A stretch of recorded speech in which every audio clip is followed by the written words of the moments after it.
Hello, everyone. Welcome to the DMV Business Show. I'm your host, Otto Sevilla, and today I have a very special guest for you, Chris Adams. Chris is the founder and CEO of SharpRank. Welcome to the show, Chris. No, thanks for having me. It's great to be here. Really Of course, excited. the pleasure's all mine. Thank you. Before we go into your personal story, if you can just give the audience an overview of what is SharpRank? Yeah, sure. Yeah, good question. So we are a independent evaluator in the sports betting market, which can be a little confusing for some folks because it's so new and the functions, the industry and the function that we serve is very new. So what that means is anyone who puts a pick out publicly, we audit and then assign a performance rating to. So I'll get into a little bit about the background as we get into the story, but essentially you can think of us as an auditor, independent evaluator, and rating service for people and platforms who are putting out betting content and making predictions. So sort of similar for the financial industry, I guess, Morningstar, Moody's, that type. Exactly. So the key difference there, and this is what early on we made a decision to do. The key difference there is that those ratings agencies can exist because audit disclosures and audit requirements happen ahead of them receiving the financial statements and opining on performance. So what we initially started out with relative to that is exactly like a Morningstar or a Moody's, and very quickly realized no one was filling the gap of auditing the information before we were assigning a performance rating, or anyone was assigning a performance rating. So we very quickly expanded out to serve both of those products so that it's clean data going in and it's accurate, complete data going in, so that the performance side of things is actually complete and accurate and gives you a full picture and is based on audited information. That's kind of the two sides of our business, I guess. I'm curious, so the information that you're auditing, who's sending it to you? Yep. So there's a few different ways that we go about that. So it's the first is for people we are partnered with. They use our mobile app or our web app to input the information, or they allow us access in and we hook into their system and pull directly from there, which makes it completely hands off. And then there is some manual pulling in as well, just going through. But there's a lot of automation with that, right? Like you can use language processors, you can use scrapers, you can use all sorts of things. We don't like to do any of that without consent, but that tends to make our job, at least on the collection side, a little more efficient. Okay. Can't wait to get into how you even started the business or how the idea come about. Yeah. Before that, are you originally from the DC, Maryland, Virginia area? I am a Baltimore County native. So I've been here my whole life, outside of a little stint for business school down in Virginia, and then that's relatively it. So I've been here my whole life. My parents, we live walking distance. My wife and daughter and I live walking distance from my parents, and so yeah, we're very local. Oh, that's nice. We're in Baltimore County. We are just north of the city line, so Okay. In outside of Rogers Forge. So it's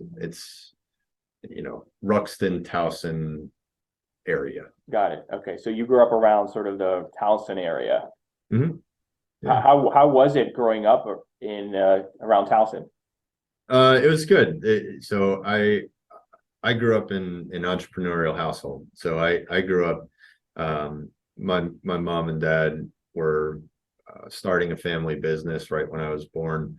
And so my daycare was just sitting on job sites, and kind of living that life. So I grew up around it. I think one of the things that really afforded me is a couple of things. One, understanding how to get comfortable with calculated risk. And then secondly, how to shoulder that so that, it does have an effect on the family. And when I was growing up, us kids never felt that burden that I know that they carried. Now that I'm sitting in this seat, I know that they carried on a daily basis, and they did a great job of using the flexibility to their advantage, and kind of, taking on the burden and not passing it along, not just in actions, but in behaviors and attitudes and things like that. So that's something that I deal with on a daily basis, which is trying to shoulder that type of stuff, and but also being comfortable with calculated risk and things like that. What business were they in? They're still in it, so Okay. it's general contracting, Okay. both residential and commercial. So construction. So you mentioned you grew up on job sites. So you were going to the construction site there, and I guess maybe the foreman was babysitting you a little bit, or That's pretty much what it was. It was just sitting, running around in the mud. Which I love, because you're outdoors and things like that. And I'd go to work with my mom and dad, and just kind of, that was what it was. It wasn't like, you never really realize it's any different until somebody points it out. I loved it, so I still do. as you got older, Chris, maybe your teenage years, were you working in the business too, helping out, or were you into other things as well besides that? If you did do that, I don't know. Yep. So that was summers for me, not just teenage years, but starting at about 8. Summer and after school, was in the shop, catching boards, or doing whatever, sweeping the floor, just trying to help keep my hands busy. And then I did spend, after high school, I spent like 3 or so years full time in the business, and at that point came to a decision that if I want to do anything else in life, I need to probably get a college education. So Sure. That's when I left and went to college. That's interesting. So you took it wasn't a 3-year break, but after high school, you worked 3 years full time, and then you went to college afterwards. Yep. Yeah, Okay. exactly. What made you decide to, I guess, go another route instead of just continuing with the family business in the GC or construction world? Um, my dad and I are both always right, which makes it a little challenging. And I at the time, it was very difficult to see a world where we could both kind of, and he has so much experience, to sit there and learn from him for the time that I did was really important. But it comes a time where you want to do your own thing, and I wanted to be my own person, and not just the son of Delbert and Gina. So that's really where it was nothing. There's no, like, I guess, great story about a blow up or anything like that. It was just, look, I kind of want to do my own thing, and they've been completely supportive throughout whatever my decisions have been over these years. So Sure. So you head to college. Do you stay locally here around Maryland, or? oh, yeah. I went to UMBC, local guy. I knew what I wanted to study, and they had a really good STEM program, so I also really, really liked the vision of Dr. Harbowski, who was heading up UMBC. I really believed in what he was trying to accomplish. And, um, I had a few conversations with him while I was there, where just one-on-one conversations. And he was that type of leader to just take the time and sit. I mean, he has no time or reason to sit down with just some kid who reaches out, but he did. And I found a lot of that at UMBC. A lot of people who truly cared about what the students wanted, and or at least what I wanted, and where I wanted to go, and things like that. So I still, and because I was a little older and had some very real world experience, like if you think about so post high school, 2006, right? Working in construction, the first year looked very different than the second year, given what happened in housing. Yeah. So I had some very, very real world experience, and my ability to, or desire to, relate to professors more than kids who are coming straight out of high school. I tended to build relationships a little easier with the professors, just because I don't know why, but and I still keep in touch. The same with business school. I made friends there, obviously, and connections there, but I still keep in touch with a lot of my professors just from undergrad and grad school. It sounds like that additional 3 years of maturity, especially what you witnessed in the market, in the real estate construction market, helped as far as forming those relationships. No, yeah, not just that. Relationships was one thing. The other thing was and I think this is, when I do some self-reflection, one of the bigger assets that I have, which is the ability to execute and calm my mind down in chaos, and not having external factors affect what I'm trying to accomplish, was something that, like, you can't recreate in a classroom or a lab or anything like that. You just, fortunately or unfortunately, you have to go through it. And so that served me really well, both, professionally and personally, to kind of understand, not assigning emotion to things you can't control. And that's a really big lesson I've had to learn. It's, there's no place for it. And I guess you can. I can't. It doesn't work well for me. So I just don't do it. I agree. So you come out of UMBC with the undergrad. You said you STEM. So what was the undergrad on? It turned into economics, specifically game theory. Okay. And my senior thesis was game theory tendencies in the NFL draft. Just because I was very curious about it. I every now and then I go back and like read that, and it's a nice paper. It's like a cute little paper, but like, it was more of an interest piece than it was being able to submit it for some sort of like research grant. Sure. But it was kind of what I really enjoyed was that mesh point of economics, statistics, applied math. It was like perfect for what I wanted to do. So even then, you were always into football. I was always into everything. So Okay. I played from the time I could walk. I was on a field or a court. I loved sports. I loved everything about it. And I think the biggest thing I loved about it was the strategy and the competition to it.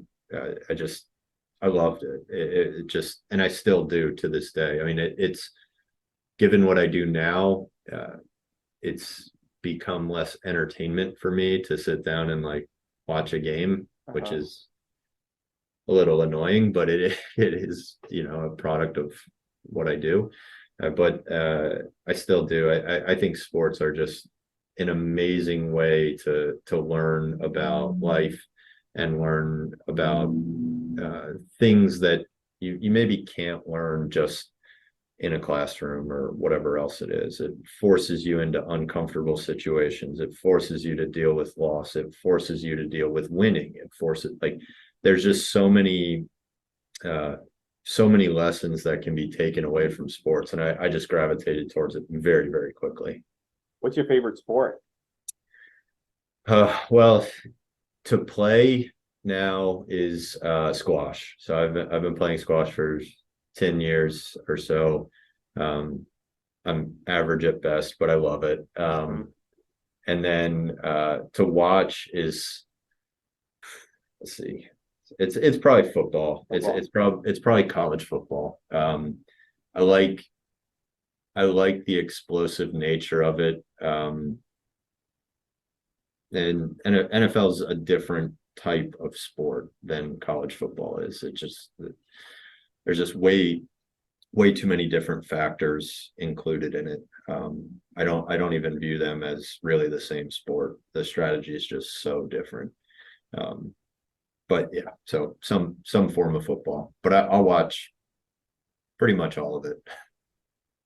Coming out with the undergrad degree in econ, with the game theory, did you know you were going to pursue immediately the MBA, or were you think I'm just going to hit the job market? What happened afterwards? Yep. I just went to work. Okay. It was never, the MBA was never like a thing that I wanted to do. I did know that I liked learning, and I liked learning from smart people. I liked not being, and I still like not being the smartest person in the room. It, it it's just something that's really attractive to me. So from that point, I went to do advisory work at a company that facilitates the buying and selling of professional sports teams and semi-professional sports teams. So Oh, that's nice. You locally in the area, or where'd you? Okay. yeah, I was actually working in the warehouse in Camden Yards, so aside from just getting to work on very interesting things, I could look out the window and see the ballpark every day. So That's it's interesting. So I guess they're like M&A for sports exactly. teams. So Okay. yeah, so there's a few firms that do it, and because it's very, and I think that market in and of itself is going to be really interesting over the next 10 years. If you look at um, age of owners, Hmm. um, Yep. and valuations, it becomes a puzzle that needs to be solved, which is who can afford the Dallas Cowboys seriously, and if those three people don't want it, then what are you going to do, right? And so there is some sort of uh, missing link that still needs to occur over the next 10 years in that market. But yeah, it's a fascinating business, very fascinating business. But um, fresh out of school, I didn't have a ton of experience with really big financial statements, nor did I really understand risk in those financial statements. And so at that point, I made a decision like, okay, well, I really want to learn that. And that's going to really flesh out my skill level in this industry or any industry. And so I went to one of the big four accounting firms to audit. And if you're ever curious about risk, that's a good place to be. Yeah. So, yeah. So very different as far as in that M&A advisory role than Big Four accounting. I'm curious, did you like one over the other more, or what were your thoughts there? They were different. Yeah. And one of the things I ask everyone that we interview is like, what's that top priority for you? You know, like what is that one thing that if you could check that box, one or two things that would make your life just amazing, you know, because for some people it looks different for everyone. And taking an honest look at that is really important, right? For some people it's money, and that's fine. That's great. That is a checkable box if you want it. Some people it's geography. They want to live in a certain location and they don't really care about anything else. For some people, someone like me, it's critically thinking and problem solving. And if I can do that, it's the secondary parts of it, like the function, the clients, the um, any of the other criteria attached to it, geography, money, etc., those become totally secondary. And I was able to find that at both of those places. And from there, I really have tried not to accept anything professionally that doesn't check those two things. Mm-hmm.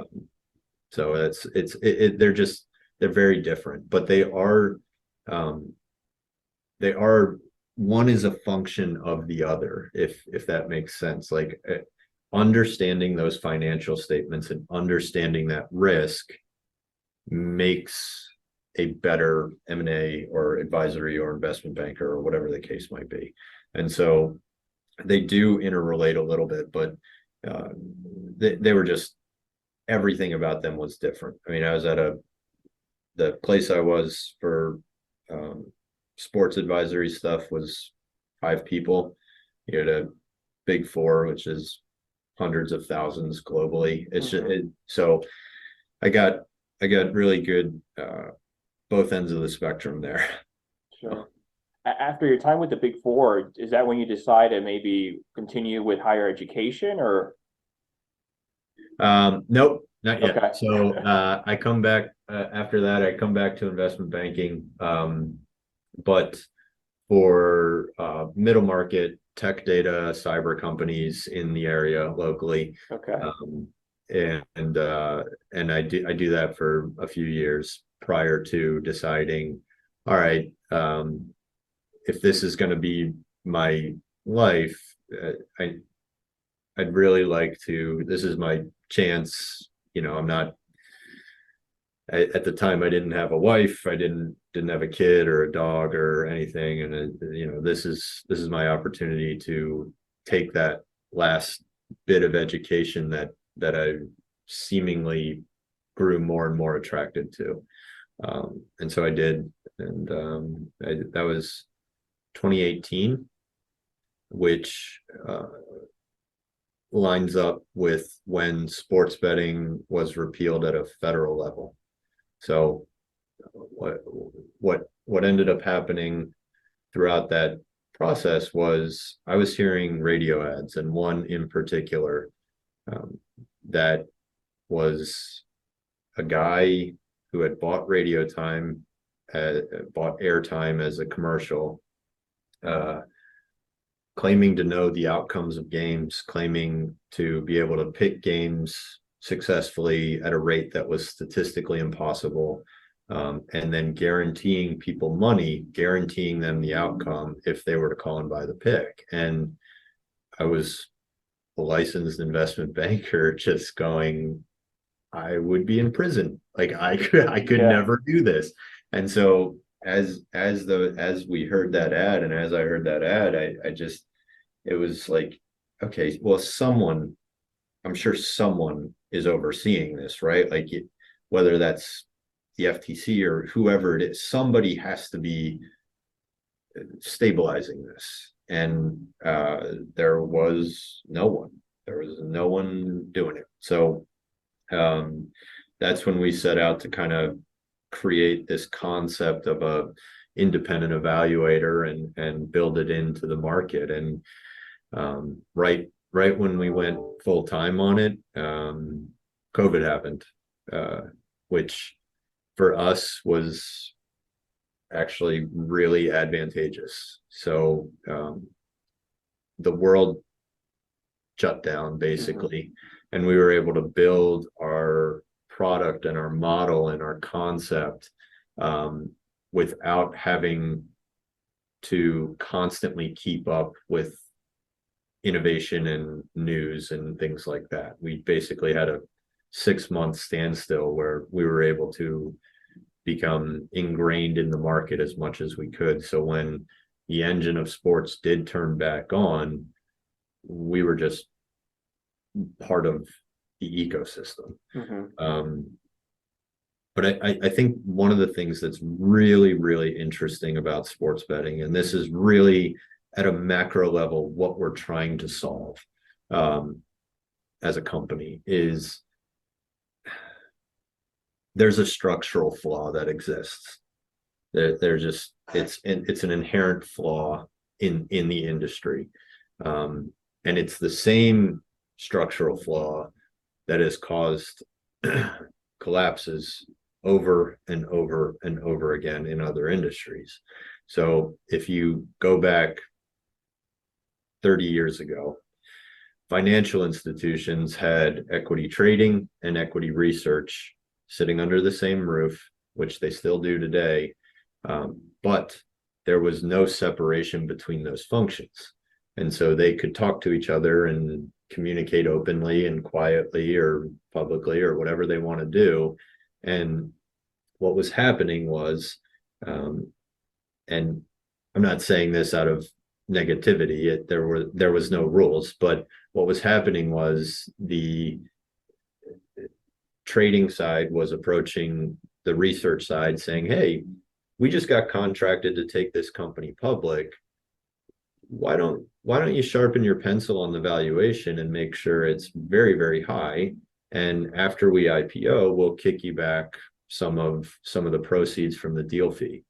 And that ended in a multi-billion-dollar lawsuit that also put compliance walls between those two functions, so they couldn't communicate, or they could, but through the screen of compliance. And what as we dug into sports betting, what we started to see here in this country specifically was a sports book, the trader, the person who actually executes and accepts bets and things like that, is vertically integrated with the content, which serves as the research side of the house. There is no separation of function between those two. So as it currently sits, there's no way to know if the content that the public is exposed to and being influenced by is actual content or just the most advantageous position for the sports book at that moment. And so that's really what we try and fix, is say, you can use these content folks, but somebody needs to oversee this. Like, somebody needs to make sure that there's no bad behavior going on and there's no bad actors, and set some sort of guardrails around it. So at a broad level, at a very high level, that's what we're trying to solve. Did you notice, starting off, Chris, that companies were open to, I guess, SharpRank coming in and doing this and saying, hey, here are my books, here's the financials, here's the information? Or were they like, no, who are you?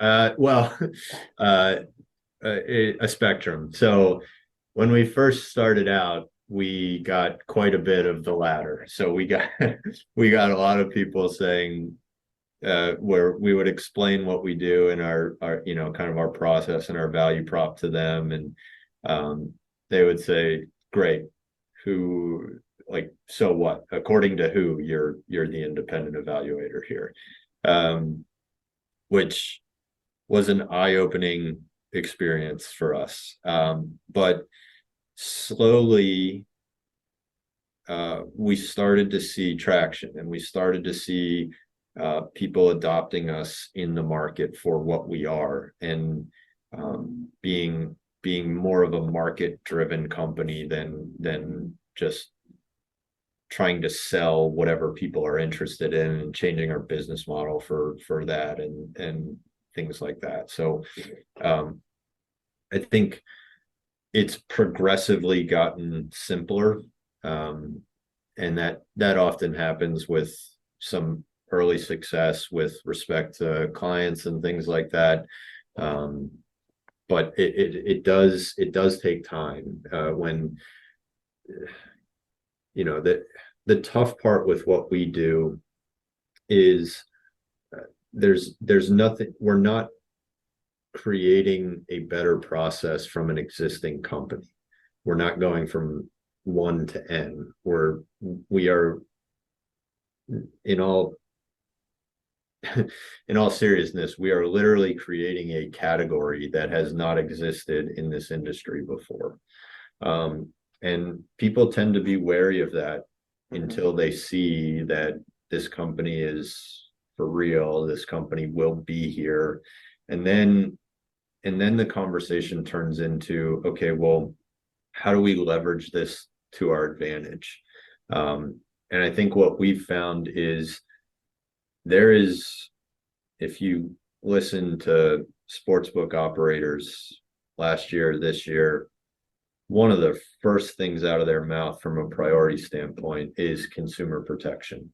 That is critical to them, because they've seen what happens in other industries, FTX, that don't put some guardrails in place around the consumer protection piece, or more mature markets in other areas, where other countries where you can't even advertise anymore. You're just not allowed. They've completely shut it down.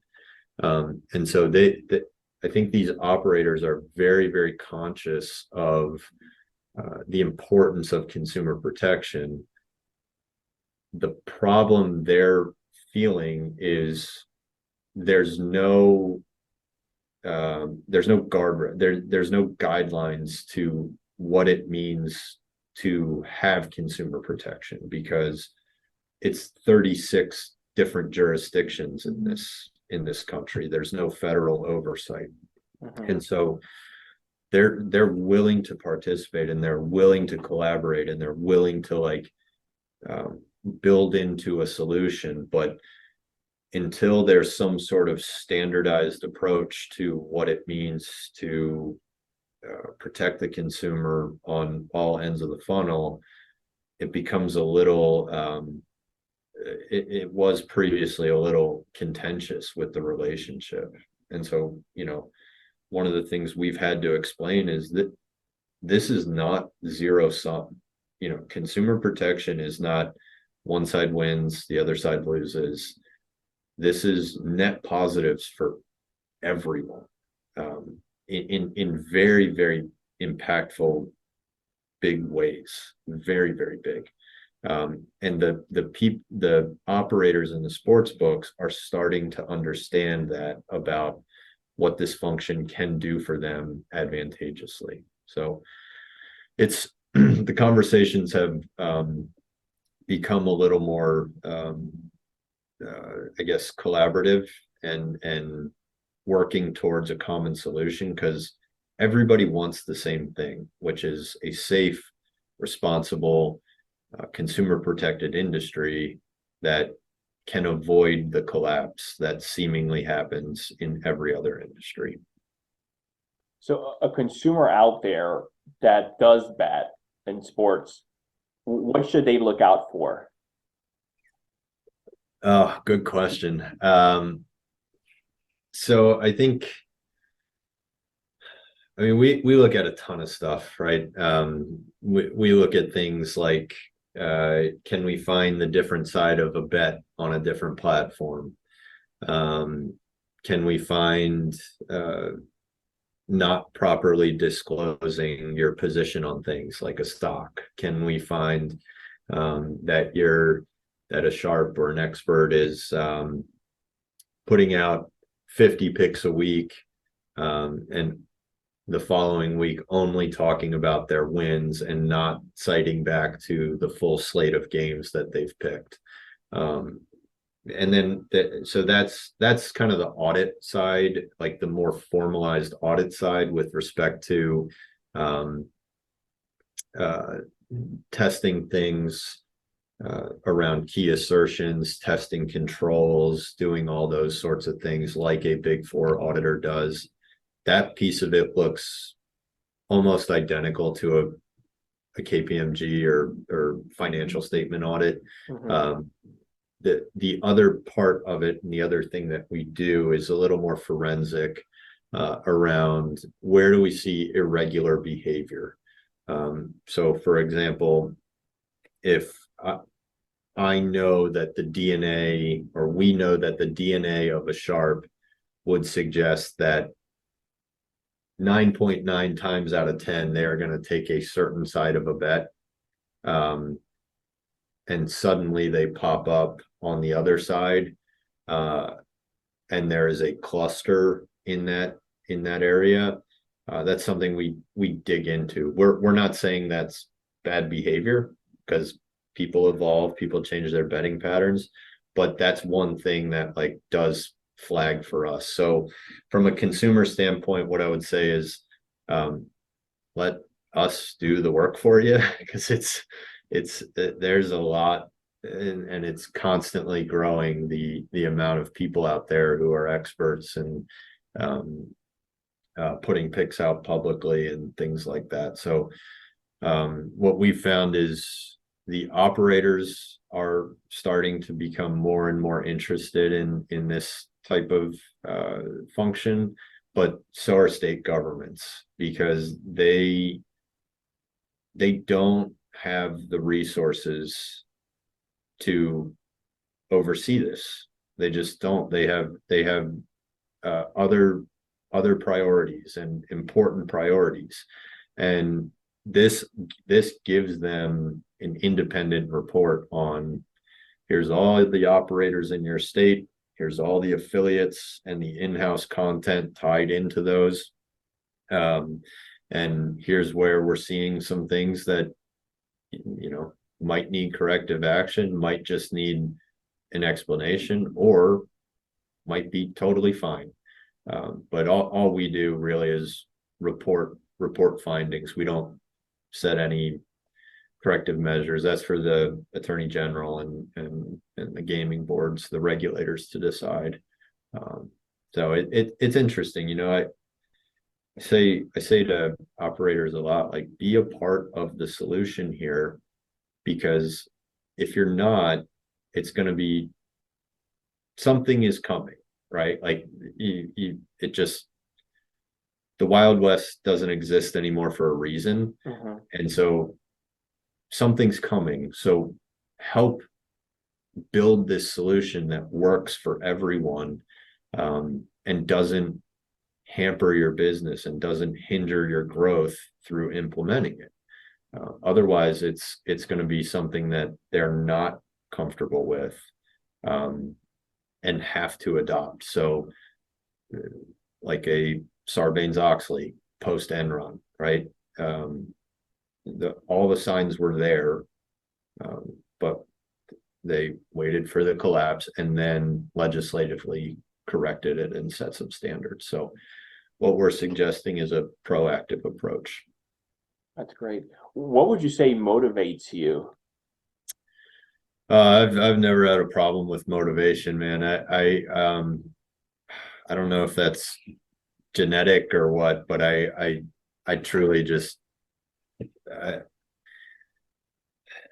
when I start doing something, it's very easy for me to become motivated. I do think this is a little different, because there's a moral obligation here, which is different than a deeper level than some of the other places where I've worked previously, because the people who are falling victim to some of these bad actors in the industry are the people who can least afford to fall victim to it. Mhm. And so at a certain point, it becomes, the onus falls on the consumer, but not until there's been some sort of guardrails put in place. We're not there yet. We're not at a place where we as a society can just say like, well, good luck, sorry. We haven't yet done collectively as an industry what we need to do to then get to that place. So for me here, I'm really motivated just naturally. I just, and I don't know necessarily where that comes from, but I'm fortunate to have really great support from my family and friends, and the people who work here buy into the vision of this company, and I think it's become really, really important to every single person who works here that they're doing something for the collective good, and stabilizing a market that desperately needs some parameters around growth. Otherwise it's just a ski jump. So I don't know. I just kind of naturally wake up that way, I guess. Chris, with your experience in the business world, from being in the M&A world to the Big Four to starting your own business a couple of years ago with SharpRank, what advice would you give someone starting their own business today? Just do it. Yeah, I don't know. I guess like I'm fortunate enough to be comfortable with risk. But I do say if it's something that like someone is extremely passionate about, do it. Like why not take the calculated risk? I do think like the model of always at a decision point, always taking the highest calculated risk over time, over the long term, that's more advantageous than play it safe. And I honestly, that there was a quote that I heard not a long time ago, but it was actually from a graduation speech that Jim Carrey gave. And he said that his dad was an accountant for many, many years. And one day he hated it. And one day he was just let go. That there was just no reason for it. And his point was, and I think the quote is something to the extent of, you can lose it all doing something you hate. So why not try to do something that you love? That's definitely more paraphrased than it is anything else, but I think that's so true. I just really, really believe that. And I think one of the biggest things and frustrations that I had over the years was I would see things years later and I would go, I thought of that. And I feel like if everyone really thought about it and looked out in the market, they would have an example of that. So I would say that the piece of there's a couple pieces. One, action. Just take action and calculate it. Yes, don't blindly just lose your house, obviously, but like take action, get very comfortable in uncertainty, very, very comfortable in it, and not just comfortable in it, be able to excel in it, because everyone is able to accomplish and execute when times are good. So the incremental advantage or market share that you can take in those times is minimal at best. Okay. Where you see people really excel and really take off is when they're able to apply the same execution in times that are very, very difficult. because a lot of people around them lose their head. And if you're able to do that, those two things are really, really important. So, yeah, I think those two things, and then separately, make sure you talk with your wife or partner or somebody else, and get their comfortability with it. I was fortunate to, and still am, to have a very, very supportive family and wife, and that makes the world a difference. It just really does. I agree with you 100%, and I feel we might be in a similar situation right here. Let's call it a downturn, and a lot of successful businesses were founded during a recession or downturns. I mean, Yep. yeah. So right now may be the time if this is something you've been thinking about. Yeah, I agree. I'm a big believer in like best worst case scenarios, right? So, and if I kind of draw it back to that moment where I made that decision, I had somebody very smart tell me, because I was kind of doing banking and this in the off hours, which like don't recommend. But they said do one or the other, or you're going to fail at both. And then I started to think about best and worst case outcomes. And in my personal situation, worst outcome was a couple years later, or a year later, or a month later, we fall flat on our face, and we go belly up, right? I can just go back to, I'm a hired gun. Like I can go back to investment banking. I have experience. I could go back to audit. I could start another company. Like I just, the realm of possibilities, I think, is something that a lot of people like don't think enough about. I talk to certain people all the time, and they're like, oh, I hate what I'm doing. And I'm like, you can do whatever you want, right? Like if you want to,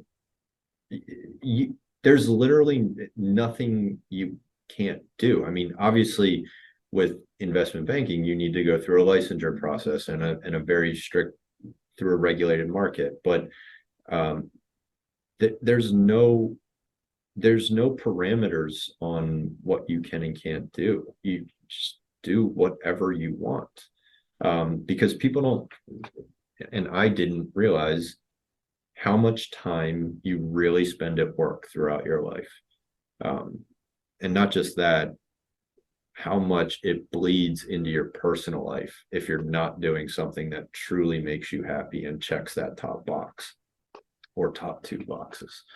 So yeah, I totally agree. It's there's never a good, so I left to start this thing with a wife who was pregnant with our first kid. There's never a good time to start a business. But if you see the opportunity, if you can truly see the opportunity and you can be passionate about it and believe in it, and I am working on this 24 hours a day in my head, and I know that my team is doing the exact same thing. There's times where like, my wife will wake up and it's 3 a.m. and I'm not in bed anymore, and I'm at the office because like I can't shut this off. Mm-hmm. So that's not super attractive to a lot of people, but for me it is. But yeah, if you see it, take it, because I can guarantee you somebody else will. Chris, when you decided to make that decision, you said just now, pregnant wife, and you decided to burn the ships and take that leap. where you're Yeah. thinking, okay, I have a certain amount of savings on runway that will last me X period of time. Or I understand you also you played worst case scenario in your head, which is great. Um, Another thing too, I'm seeing unfortunately people who are starting companies, there's pros and cons to social media. They think it's an overnight success, and many things are not. Unfortunately, real business takes a long time, not a month, maybe not a year, maybe 10 years, who knows, or longer. Um, so what do you Yeah. say to that? Yeah, it's there's a certain level of patience that needs to occur here. It's and I don't um outside of LinkedIn, I don't have any social media because I just and if I could get rid of LinkedIn, I would. I don't it for me, I get the purpose of it. I just it's not my favorite thing. But yeah, I think I think one of the things that's hyper important to keep in mind is um, there's a really big difference between early success and sustained success, and really building a market. And again, I can only speak to what it means to create a category and start a business that way, not so much improving a process or a product and selling that. Mhm. that the patience required here is really interesting because uh you we can be as right as anything has ever been with respect to this industry and the problems and some of the solutions. It doesn't matter. That forming the market around your solution at that point is really, really important. So, not that we have created a need for consumer protection in sports betting, it's always been there, but to remove any excuse around um, creating a solution because we now exist is really important. Uh, and I guess maybe what I'm trying to say is um, early on, there are challenges every day, and they just change, right? Like it's just, and that's part of that getting comfortable piece. But like early on, they're just different challenges. It's um, am I going to be able to pay myself anything? Do I have the right team? Do I you know is this even a viable solution in the market? What if no one cares? Um, all those sorts of things. And then the problems just shift, right? The problems just shift as you go along. And I do think one of the things that we do really well as a company is we try not to view things as problems, right? Because there's no way to know if it is an actual problem or if it's a turning point to something super successful until you look back at it. And so for in the moment situations, we try and just view them as, look, here's what's in front of us. Here's what we have. Where do we go from here?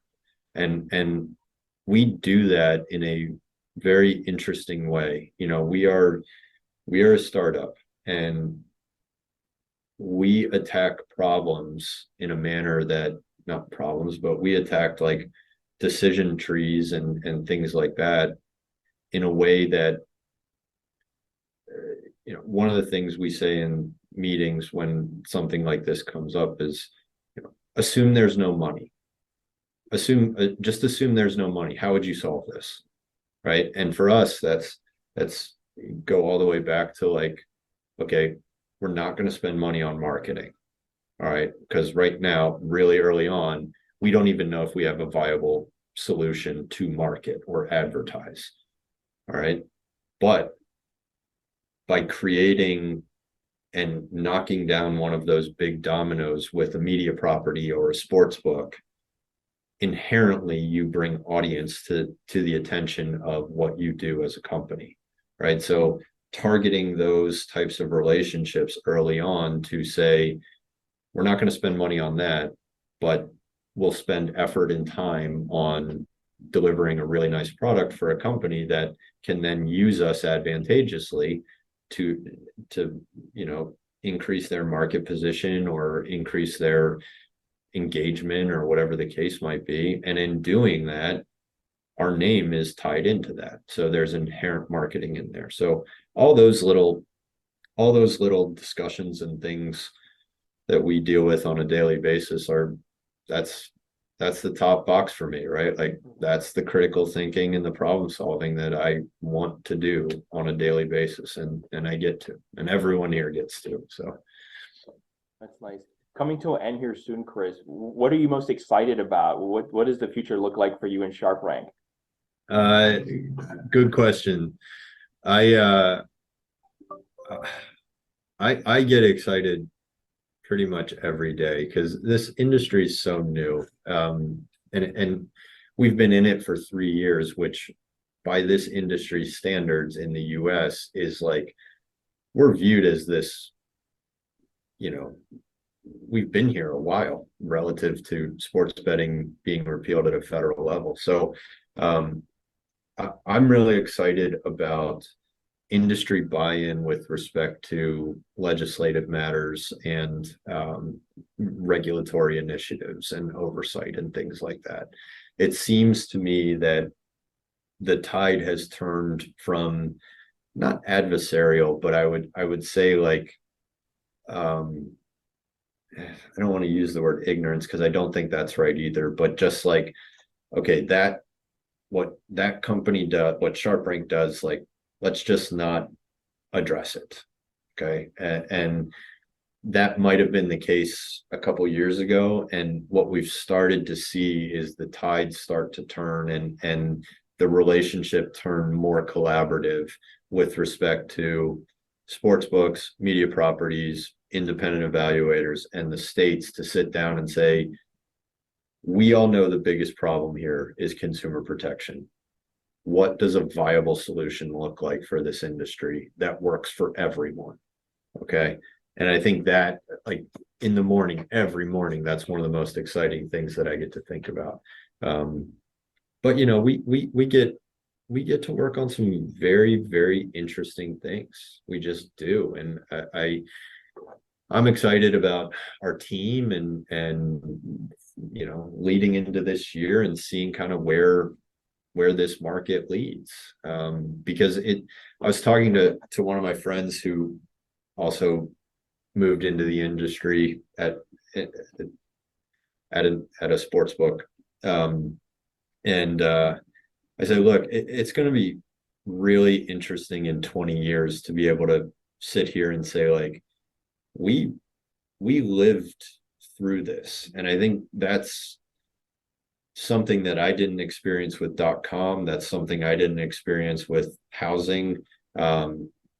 We're living in these early days of sports betting here in this country. And I think what's really exciting is, even though the US was late to the game relative to European and Asian countries and things like that, some of the biggest innovation that is dictating some of the practices in Europe and Asia and so on and so forth is coming from the US now, because there are so many smart people coming into this industry, just so many on a daily basis, just pouring into this industry.